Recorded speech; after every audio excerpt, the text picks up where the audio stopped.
Hello बच्चों, आज जिस टॉपिक के बारे में हम पढ़ने जा रहे हैं दैट इज हाइड्रोथेरेपी।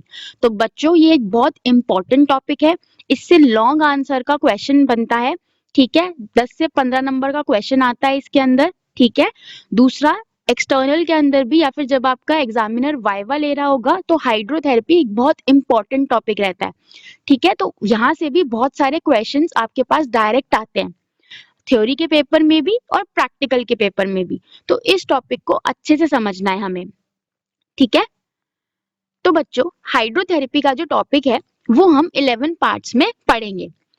ठीक है, क्योंकि इन सब से ना डायरेक्ट क्वेश्चन भी आ सकता है कि what is hydrotherapy, explain in detail. तो उसमें आप इन सारे पार्ट्स का कुछ पार्ट लिखोगे। बट कई बार क्या होता है ना, शॉर्ट नोट में जो एग्जामिनर है वो डायरेक्ट क्वेश्चन पूछता है, जैसे कि आप बताओ फिजियोलॉजिकल इफेक्ट्स ऑफ हाइड्रोथेरेपी, या फिर right in detail about the indications and Contra indications of hydrotherapy. तो इस टॉपिक को मैंने इसलिए इन पर्टिकुलर पार्ट्स में डिवाइड किया है और इनकी सेपरेट वीडियोस आएंगी। ठीक है, ताकि आप लोगों को भी आसानी रहे, और मैं टाइम स्टैम्प्स भी डाल दूंगी कि कौन कौन से पॉइंट में क्या क्या टाइम मैच हो रहा है, तो जिससे कि आपको आसानी रहेगी अपना पर्टिकुलर अगर आप कोई पॉइंट ढूंढना चाहते हो उसके लिए। तो चलो बच्चों स्टार्ट करते हैं about the introduction to hydrotherapy. तो हाइड्रोथेरेपी सबसे पहले तो हमें ये जानना जरूरी है कि इस नाम का मतलब क्या है। तो बच्चों हाइड्रोथेरेपी जो शब्द है वो कहाँ से डिराइव हुआ है? From the Greek word. Greek word कौन से? दो वर्ड्स, हाइड्रो एंड थेरेपिया। हाइड्रो का मतलब होता है पानी और थेरेपिया का मतलब होता है हीलिंग। यानी कि जब हम पानी का यूज करते हैं for the healing of a patient. अब देखो यहाँ पे वर्ड क्या यूज किया गया है? हीलिंग। सिर्फ रिहैबिलिटेशन यूज नहीं किया गया वर्ड, क्योंकि पानी का जो इफेक्ट होता है ना बच्चों, वो बहुत सारी चीजें ठीक करने के लिए किया जाता है।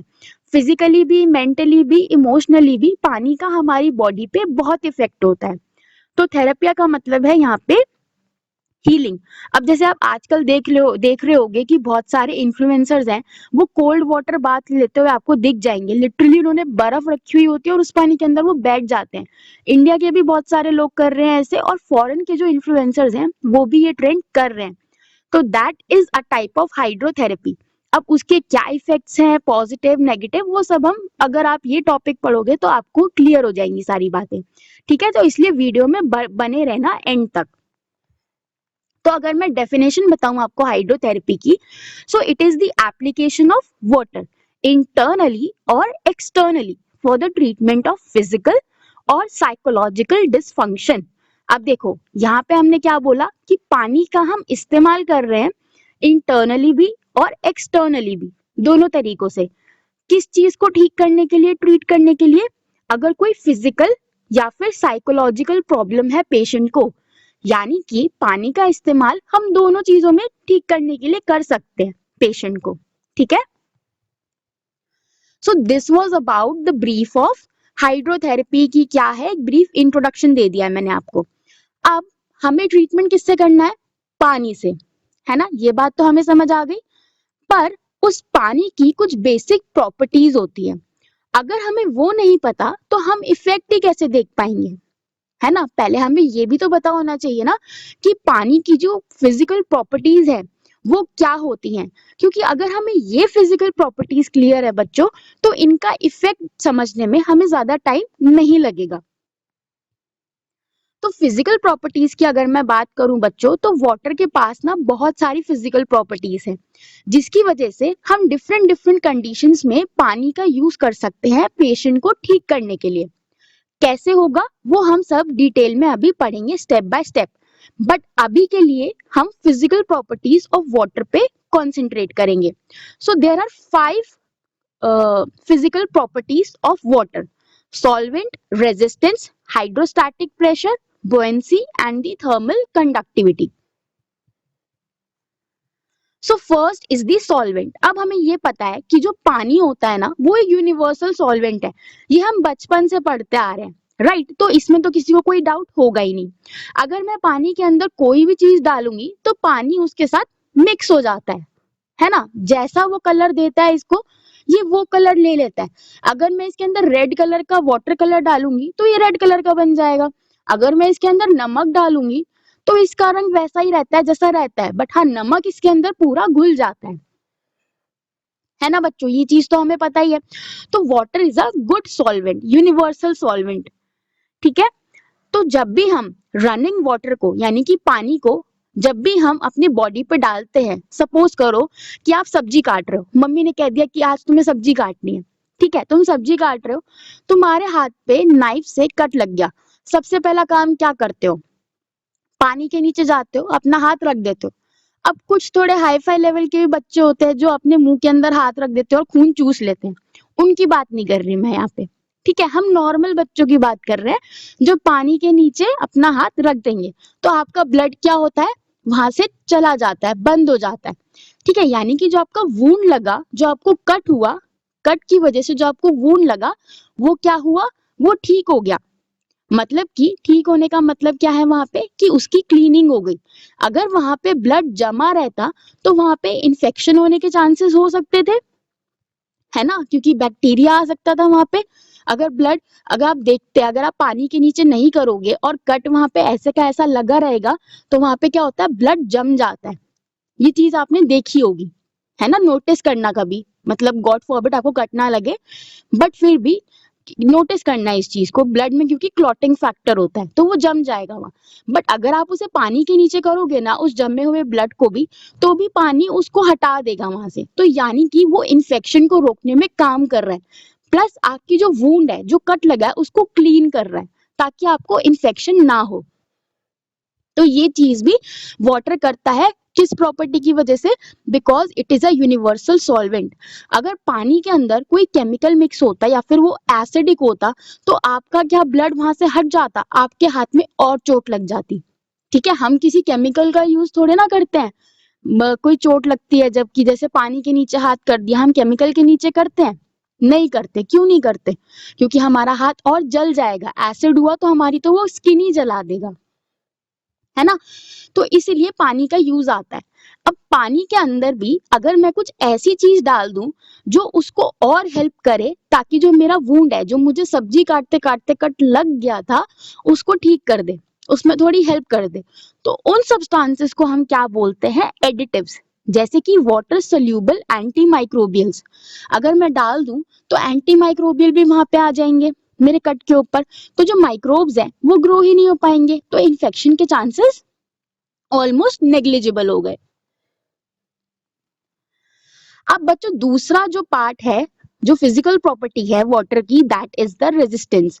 अब रेजिस्टेंस का मतलब बच्चों क्या होता है, रुकावट, यानी कि सुविधा में खेद है, रुकावट है, उसको हम कहते हैं रेजिस्टेंस। जब पानी में आपको रेजिस्टेंस फील हो, उससे हम क्या कहते हैं, viscosity of water.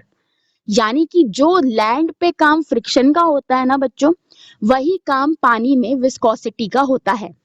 As simple as that, friction on land is equal to viscosity in water.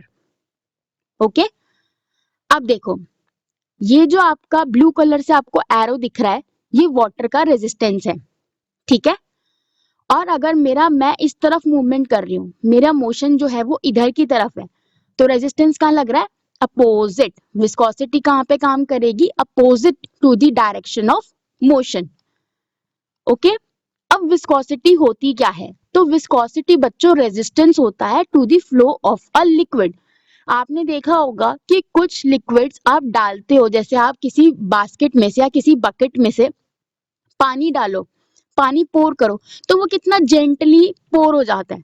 वही मैं आपको बोलूं कि आप शहद डालो वैसे, तो शहद बहुत गाढ़ा होता है, तो वो इतनी आसानी से पोर नहीं होता, वो अपना पूरा आराम आराम से टाइम लेता है। दैट मीन्स कि वो जो लिक्विड है, जो शहद है, वो ज्यादा विस्कस है।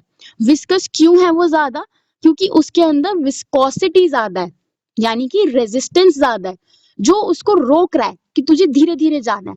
पानी में अगर मैं कंपैरिजन करूं शहद के साथ, तो इतनी विस्कोसिटी नहीं है ना, तभी तो पानी फ्रीली आराम से कहीं भी चला जाता है। शहद को डालो आप डब्बी उल्टी करके रख दो, ग्रेविटी के इफेक्ट से थोड़ी देर बाद वो धीरे धीरे धीरे धीरे नीचे आना शुरू होगा। पानी को आप उल्टा रख के दिखाओ, 2 मिनट में नीचे, है ना। सो दिस इज द विस्कोसिटी। जो जितना गाढ़ा लिक्विड होगा वो उतना विस्कस है, जो जितना पतला लिक्विड होगा वो उतना ही लेस विस्कस है। ठीक है, तो अब ये जो रेजिस्टेंस है ये किसके प्रोपोर्शनल है? अगर मैं हाइड्रोथेरेपी में बात करूं तो इस रेजिस्टेंस का मुझे क्या लेना देना भाई, मेरा क्या काम है इसको जान के कि हाई विस्कस लो विस्कस फ्रिक्शन होता है? मेरे को क्या मतलब भाई, मेरे को तो अपना पेशेंट देखना है। पेशेंट देखना है इसीलिए ये बात जरूरी है, क्योंकि देखो पेशेंट जो आता है ना हमारे पास वो अपनी अलग अलग कंडीशंस लेके आता है। ये तो मानोगे, कोई कहता है मेरे दर्द है, कोई कहता है मेरा कंधा नहीं उठ रहा, किसी के पीठ में दर्द है, किसी को स्वेलिंग आ रही है। अब हर किसी को क्या एक जैसी एक्सरसाइजेस देते हो? नहीं देते ना। सोचते हो ना कि इसके पास ताकत कम है, मैं इसको स्ट्रेंथनिंग दूंगी। अच्छा इसकी रेंज नहीं आ रही तो मैं इसको रेंज ऑफ मोशन एक्सरसाइजेस दूंगी। अच्छा इसकी मसल स्टिफ है तो मैं इसको स्ट्रेचिंग दे देती हूँ। देखा, तीन लोग आए, तीनों का अलग अलग प्रोटोकॉल डिसाइड किया। किसके बेसिस पे? उनकी बीमारी के बेसिस पे। ठीक है, तो यहाँ पे भी अगर मुझे रेजिस्टेंस देना है पेशेंट को तो मैं दो तरीके से दे सकती हूँ। वाटर के अंदर, क्योंकि वाटर के अंदर भी हम स्ट्रेंथनिंग कराते हैं पेशेंट्स की, क्योंकि यहाँ पे भी तो फ्रिक्शन मिल रहा है ना मुझे वाटर के थ्रू। तो मैं दो तरीके से अपना जो रेजिस्टेंस है उसे हिला सकती हूँ, कम ज्यादा कर सकती हूँ। सबसे पहला तो जो स्पीड ऑफ मोशन है उसको मैं चेंज कर दूं, या फिर जितना एरिया पेशेंट का एक्सपोज्ड है उसको मैं इंक्रीज या डिक्रीज करूं। तो इन दो चीजों को यूज करके मैं जो वाटर के अंदर रेजिस्टेंस है उसको कम या ज्यादा कर सकती हूँ। ठीक है, अब स्पीड ऑफ मोशन अगर मैं पानी की स्पीड जो है वो इंक्रीज कर दूं, या फिर जिस स्पीड से मेरा पेशेंट पानी के अंदर चल रहा है या कोई काम कर रहा है, कोई मूवमेंट कर रहा है, उसको इंक्रीज या डिक्रीज कर दूं। ठीक है, तो पानी और पेशेंट की जो मूवमेंट है उसके बीच का जो मोशन है, उनके बीच में जो रिलेशनशिप है उसकी वजह से जो रेजिस्टेंस है यानी कि जो फ्रिक्शन है, विस्कोसिटी है, वो इफेक्ट होगी। या फिर मैं बॉडी का जो फ्रंटल एरिया है उसको इंक्रीज या डिक्रीज करूं। अब देखो इंसान के पास तो दो हाथ दो पैर यही सारी चीजें होती है। अब मैं उसे थोड़ी ना बोलूंगी कि भाई मुझे फ्रंटल एरिया इंक्रीज करना है तो तुम अपना एक्स्ट्रा हाथ उगा लो, एक्स्ट्रा पैर लगा लो, एक्स्ट्रा मुंह लगा लो, नहीं ना। तो हम उसको क्या देते हैं, कुछ एक्स्ट्रा डिवाइसेस दे देते हैं जैसे कि पैडल्स और फिन्स। उसकी वजह से उसका जो रेजिस्टेंस होता है वो ऑल्टर हो जाता है। जैसे कि आप इस इमेज में देख रहे हो कि जो पेशेंट है उसे हमने एक डिवाइस दे दिया है कि आप ये पकड़ के अपनी वाटर के अंदर आप एक्सरसाइजेस करो। So the patient using hand held devices to increase the frontal area leading to increase in the resistance of water. यानी कि frontal area is directly proportional to the resistance of water. ये line तो यही indicate कर रही है ना। यानी कि जो वाटर का रेजिस्टेंस है वो डायरेक्टली प्रोपोर्शनल किसके है बेटा, to the area, frontal area being exposed. और फ्रंटल एरिया हम किसके थ्रू इंक्रीज कर रहे हैं, बाय यूजिंग डिफरेंट डिवाइसेस। उनके बारे में भी हम पढ़ेंगे, बट मैं इस वीडियो में सब पढ़ा दूंगी ना बच्चों, बिल्कुल गोबर हो जाएगा, कुछ मजा नहीं आएगा। ठीक है, तो वो हम धीरे धीरे पढ़ेंगे। अब देखो यहाँ पे रेजिस्टेंस हमने दिया। अब देखो इस वाली इमेज को हम ध्यान से देखते हैं। Fast moving body results in high resistance, यानी कि जितना ज्यादा तुम स्विमिंग करोगे उतना ज्यादा तुम्हें रेजिस्टेंस फील होगा। ठीक है, अगर ये देखो अगर इसकी तरह तुम स्विमिंग कर रहे हो, भूल जाओ कोई पेशेंट है अभी, तुम नॉर्मल स्विमिंग पूल में गए, अच्छा जिन्होंने स्विमिंग करी होगी ना उनको इस चीज का एक्सपीरियंस होगा। ठीक है, तुम जितना जल्दी अपनी स्ट्रोकिंग करोगे ना ऐसी, उतनी ज्यादा तुम्हारी बॉडी पे रेजिस्टेंस फील होगा। क्यों? क्योंकि बॉडी का जो मूवमेंट होती है, जो डायरेक्शन होती है, उसके अपोजिट हमेशा वाटर का रेजिस्टेंस लगता है। याद करो हमने पढ़ा था अभी ये चीज। अगर मैं बहुत धीरे धीरे ऐसे स्ट्रोकिंग करूंगी, स्विमिंग करूंगी, तो मुझे जो रेजिस्टेंस है वो थोड़ा कम लगेगा।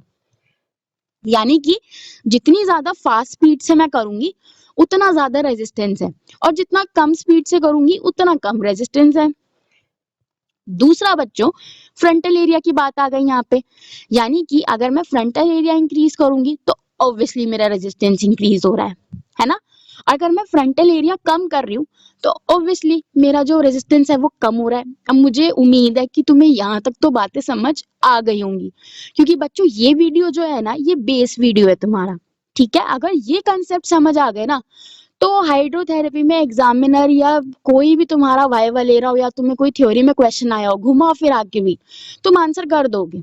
ठीक है, तो यहाँ तक चीजें अच्छे से समझो और आगे भी समझो।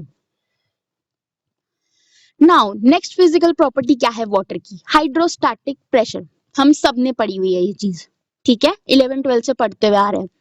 So hydrostatic pressure is the pressure exerted by a fluid on a body immersed in it. मैं पानी के अंदर गई, ठीक है, मैं स्विमिंग पूल के अंदर जाके खड़ी हुई, तो जो पानी है ना बच्चों, वो कुछ ना कुछ प्रेशर लगाएगा मेरी बॉडी के ऊपर। ठीक है, वो जो प्रेशर है उसे हम कहते हैं hydrostatic pressure. Hydro means water, static मतलब रुका हुआ, प्रेशर मीन्स दबाव। यानी कि पानी मेरे शरीर के ऊपर, जब मैं पानी के अंदर हूं, याद रखो, जब मैं पानी के अंदर हूं या फिर मेरा कोई बॉडी पार्ट पानी के अंदर है ना, उस टाइम पानी जो इमर्ज्ड यानी कि डूबे हुए हिस्से के ऊपर प्रेशर लगा रहा है, वो है मेरा हाइड्रोस्टैटिक प्रेशर। अब इसमें एक टर्म आती है Pascal's law, physics is repeating itself.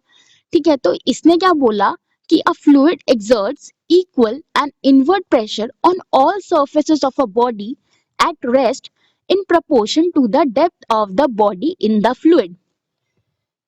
अब देखो, इतना इसको वो मत समझो, ये इमेज देखो, इमेज से तुम्हें याद रहेगी ये चीज।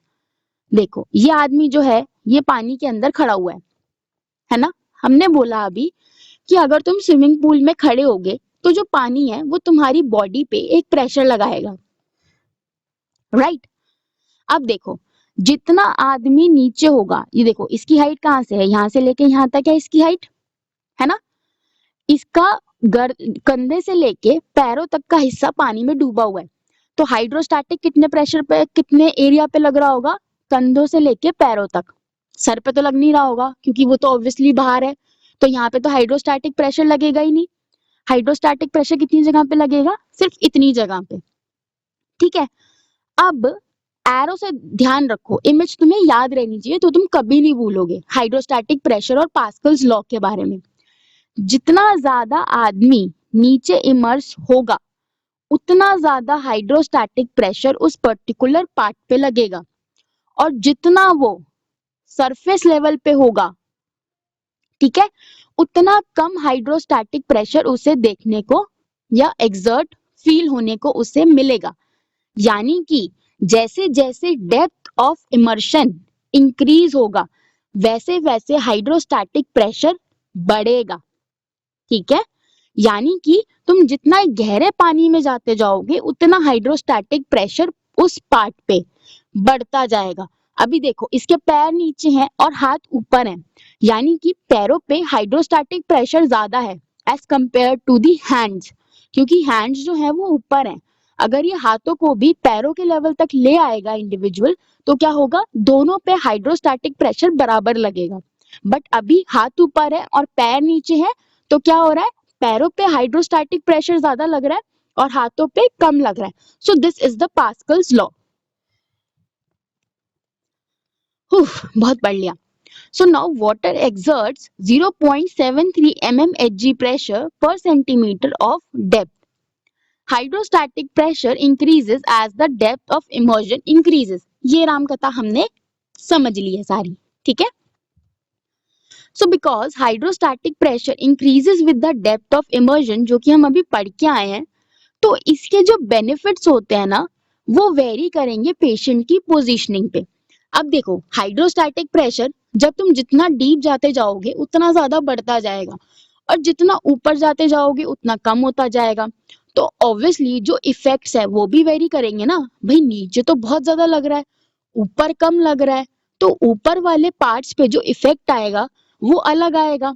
जो नीचे वाले पार्ट्स पे इफेक्ट आएगा, जिनके ऊपर हाइड्रोस्टैटिक प्रेशर ज्यादा लग रहा है, उनके ऊपर अलग इफेक्ट आएगा। ये तो हमें पता ही है, ठीक है। यहाँ पे भी देखो वही इमेज से दर्शाया गया है कि नीचे जाते जाते हाइड्रोस्टैटिक प्रेशर जो है वो बढ़ता जा रहा है।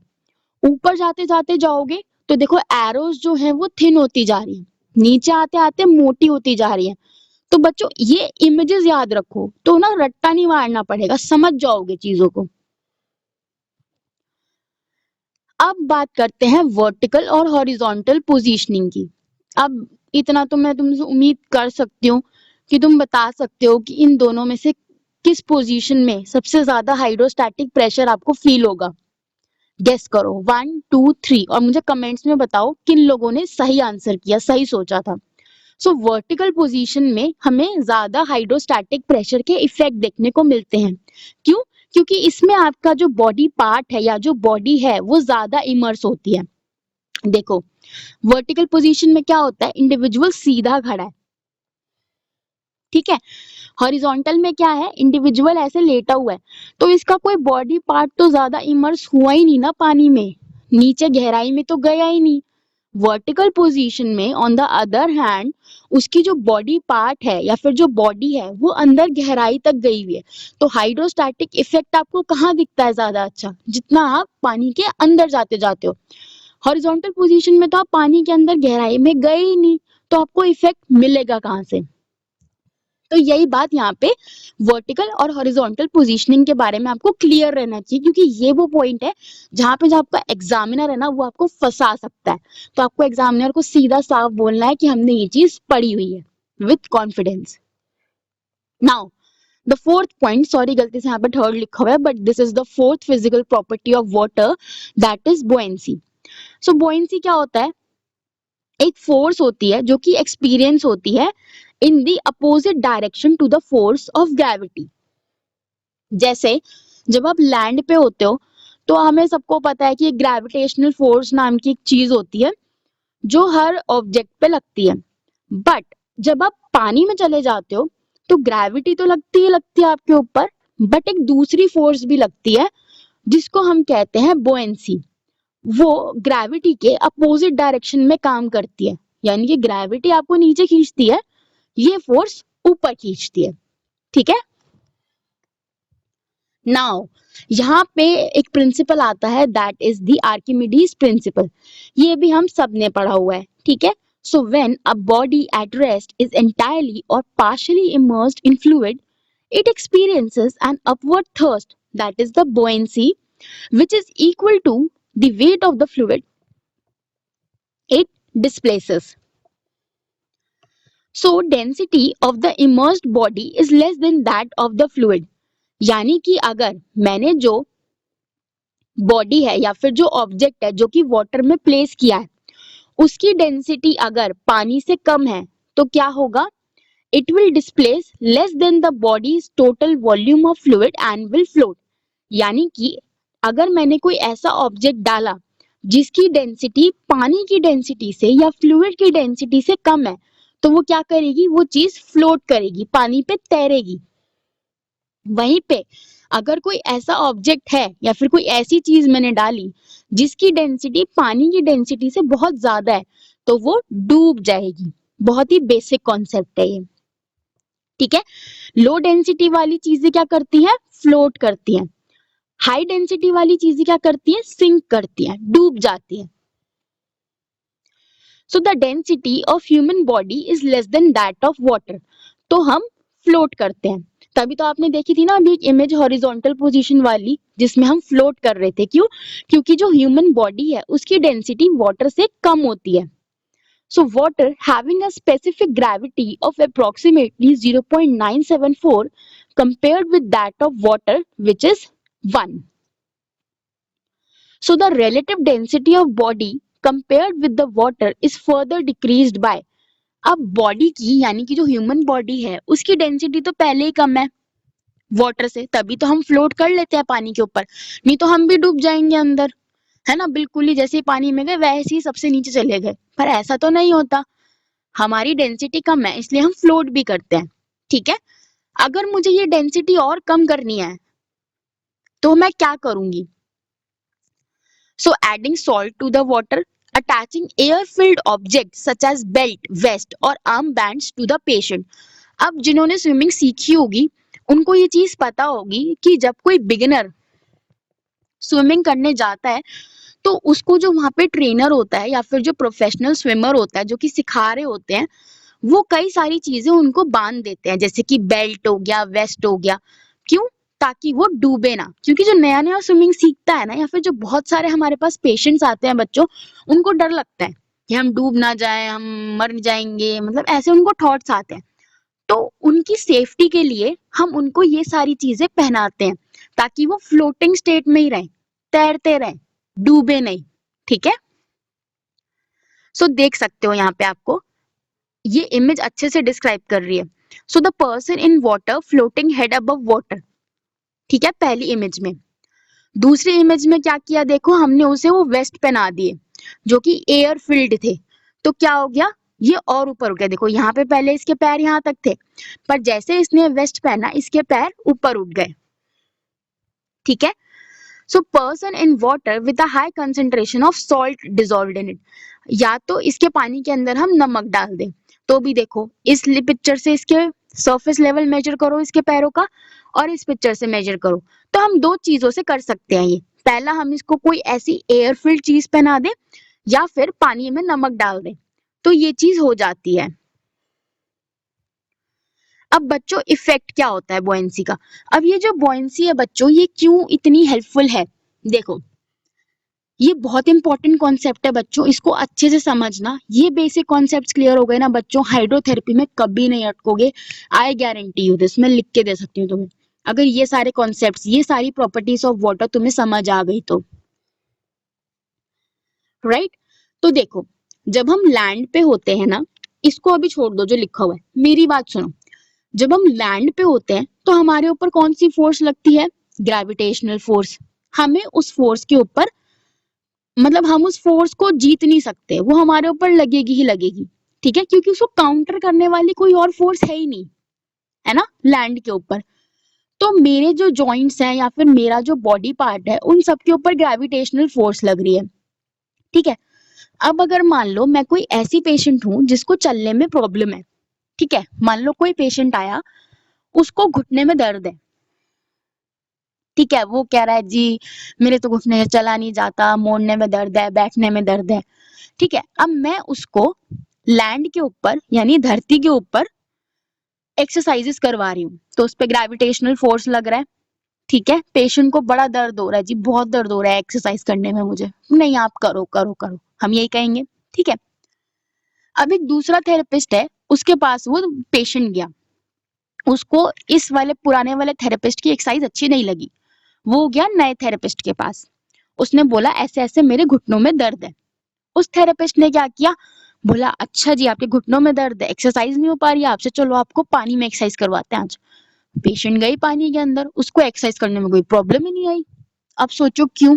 लैंड पे थी जब वो, तब तो वो एक्सरसाइज करने में दर्द कर रही थी बहुत, पानी में जाती वो दर्द नहीं कर रही, तो ऐसा क्या हो गया? सोचो सोचो, क्यों? क्योंकि पानी में बॉयंसी की फोर्स एक्ट कर रही थी। देखो, लैंड के ऊपर सिर्फ ग्रेविटेशनल फोर्स ने काम किया, पानी के अंदर ग्रेविटेशनल फोर्स तो अपना काम कर रही थी, पर एक बॉयंसी की फोर्स आ गई थी जो कि काउंटर कर रही थी किस फोर्स को? ग्रेविटेशनल फोर्स को। तो उसकी वजह से क्या हुआ, जो फोर्स ग्रेविटी की पेशेंट के घुटनों पे लग रही थी, सॉरी, जो फोर्स पेशेंट के घुटनों पे लग रही थी ग्रेविटी की, वो किससे काउंटर हो गई? बुओयेंसी फोर्स से। तो जो पेशेंट का घुटना है उसके ऊपर कोई फोर्स तो काम ही नहीं करी ना, तो पेशेंट को बहुत आसानी हो गई अपनी एक्सरसाइजेस परफॉर्म करने में। ठीक है? वेयर एज जब वो लैंड पे परफॉर्म कर रही थी तो सिर्फ ग्रेविटी ही थी, कोई काउंटर नहीं था उस फोर्स का, तो उसके हर बॉडी पार्ट पे वो फोर्स काम कर रही थी जो उसे नीचे खींच रही थी, है ना? तो ये चीज फर्क हो जाता है बोयेंसी की वजह से। तो इसलिए वाटर में एक्सरसाइजेस कराना इज वेरी हेल्पफुल, स्पेशली अगर आप स्ट्रेंथ ट्रेनिंग करा रहे हो ऐसे किसी पेशेंट को जिसको बहुत पेन रहता है। ठीक है? तो जो वेट बियरिंग जॉइंट्स होते हैं स्पेशली, उनके ऊपर से जो वेट होता है वो थोड़ा रिलीफ हो जाता है इन वाटर। किसकी वजह से? बुओयेंसी की वजह से। तो वही सारा बच्चों यहाँ पे इफेक्ट लिखा हुआ है। ठीक है? Now the fifth and the last physical property of water is the thermal conductivity. पानी कंडक्शन और कन्वेक्शन के थ्रू हीट ट्रांसफर करता है। ठीक है? जब पानी रुका हुआ होता है तो वो कंडक्शन के थ्रू हीट ट्रांसफर करता है। जब पानी बह रहा होता है तो वो कन्वेक्शन के थ्रू हीट ट्रांसफर करता है। ठीक है, इस इमेज से भी आप देख सकते हो about the thermal conductivity of water. इसी वजह से हम इसको वाटर को एज अ सुपरफिशियल हीटिंग और कूलिंग एजेंट यूज कर सकते हैं, करते हैं। आपने देखा होगा कि घरों में जैसे अक्सर एक पानी की थैली होती है जिसके अंदर, और इंडियन हाउस होल्ड में तो ये बहुत ही कॉमन है, उसके अंदर आप गर्म पानी करके रख लेते हो उस थैली के अंदर और फिर आपके जहां दर्द होता है वहां पे लगा लेते हो। तो ये किसकी वजह से पॉसिबल होता है? Because of the thermal conductivity property of water. It is because water has high specific heat and thermal conductivity. तो ये सारा क्यों किस वजह से हो पाता है? गर्म थैली से आपको गर्माहट मिलती है गर्म पानी की थैली करने से, because of the high specific heat of water and because of the property of thermal conductivity. So the specific heat of water is approximately 4 times than that of air, and its thermal conductivity is 25 times more than that of air. यानी कि air के मुकाबले पानी की जो specific heat है वो कितनी है? 4 टाइम्स है। और पानी से थर्मल कंडक्टिविटी कितने टाइम्स है? 25 टाइम्स है। यानी कि जो गर्माहट, मान लो जो गर्माहट आपको एयर देगी एक बार का, उससे 25 गुना ज्यादा देगा पानी। ठीक है, इसलिए हम गर्म पानी की थैली करके रखते हैं। हवा भर के थैली नहीं रखते, गर्म हवा भर के थैली रख लो, है ना? ये कॉन्सेप्ट है, उसका बेस ये है। Thus, water retains 4 times as much thermal energy as an equivalent mass of air at the same temperature. वही चीज है जो मैंने आपको भी समझाई है। और ये ट्रांसफर करता है thermal energy 25 times than that of the air. तो हम वाटर का यूज करेंगे ना, हमें वो 25 गुना ज्यादा जल्दी काम दे रहा है, तो हम क्यों एयर का इस्तेमाल करेंगे फिर? So this is all about the physical properties and the introduction to hydrotherapy. तो बच्चों कोई भी डाउट हो बेझिझक मुझे कमेंट्स में पूछ लेना, मैं बिल्कुल अपनी नॉलेज के अकॉर्डिंग आपको पूरा उसका आंसर देने की कोशिश करूंगी। Thank you.